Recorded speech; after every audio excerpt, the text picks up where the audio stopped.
Hi everybody, I'm Keza McDonald. And I'm Daniel Krupa. And we're here to disrobe the new Nintendo 3DS XL. Which isn't out for a month yet in the EU and Japan, but it's coming to America at the end of August and Australia around the same time. We have it. You don't. So let's have a look. You can't do this, we're going to do it for you.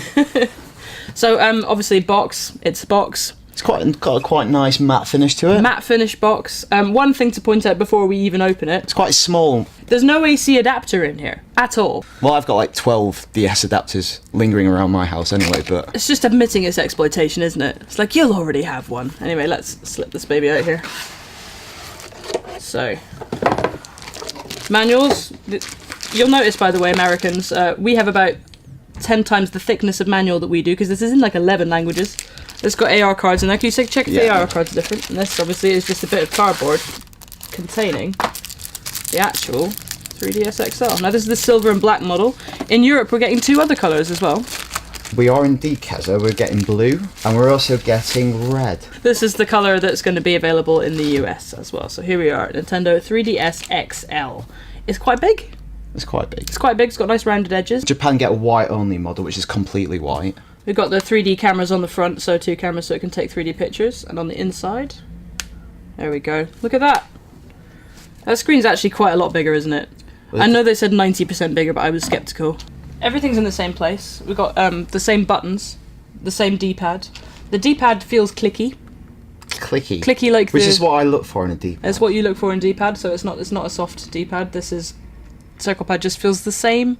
As it did. And obviously there's only one of them. Buttons have a bit of a gentler action than the D-pad. That's less what tricky. everybody's been crying out for. I want a gentler action with my buttons. We can see here, this is where the new stylus lives, on the side, on the right hand. Want to get the stylus out? It's big. That's a bigger stylus. It's not telescopic. Indeed. So it's just a very, very big pen, basically. And here we have the speakers, which are a different shape to the normal DS speakers. But apparently, according to Nintendo, that doesn't mean anything except it's a lovely cosmetic. There's lots of cosmetic changes, like the slider's slightly different, the power button's slightly different, and these the are big and buttons square. They're more clickable. You've got Start, Select, and Home, all big buttons here. So we're not allowed to actually turn this on because that's Nintendo for you, but the power button's just down here on the right. On the sides, we have, apart from the stylus, there's a wireless switch, just where it used to be. Here's the volume.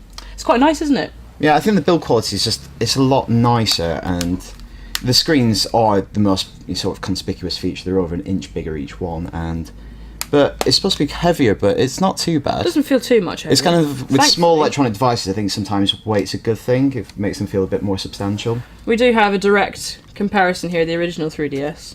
So if we show them.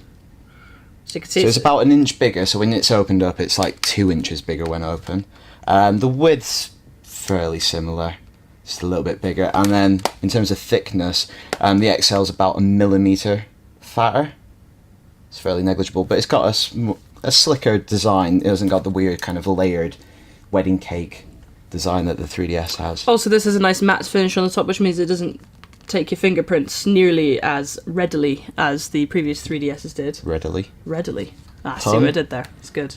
So obviously one of the major disadvantages of the original 3DS was the battery life, which was about 3 hours, not that great. Have they done anything to rectify that? Yeah, they have. It's a bigger device, that means a bigger battery, I guess. If you're playing in 3D, you'll get about an extra 30 minutes of gameplay time, and if you've got it in 2D, an extra hour and a half. So that's a total of 3.5 hours if you've got the 3D on. Not much of an improvement, but hey, it's something. So that was the Nintendo 3DS XL. If you live in North America or Australia, you can get your hands on one of these on August the 19th. If you live in Japan or Europe, you can get it on July 28th. But how much is it going to cost, Keza? It is launching at £179 in the UK, which is round about the area that the original 3DS... It's comparable, isn't it? Yeah, launched at before it got cut, obviously. And then in the US, it's going to be $199. Did you like my Kaz Hirai impression? You're very American. It's good, I am. So that time at E3, you've gone native. So that's the 3DS XL. You're not allowed to see what it looks like turned on, but we are. Shall we turn it on, Keza? Ah!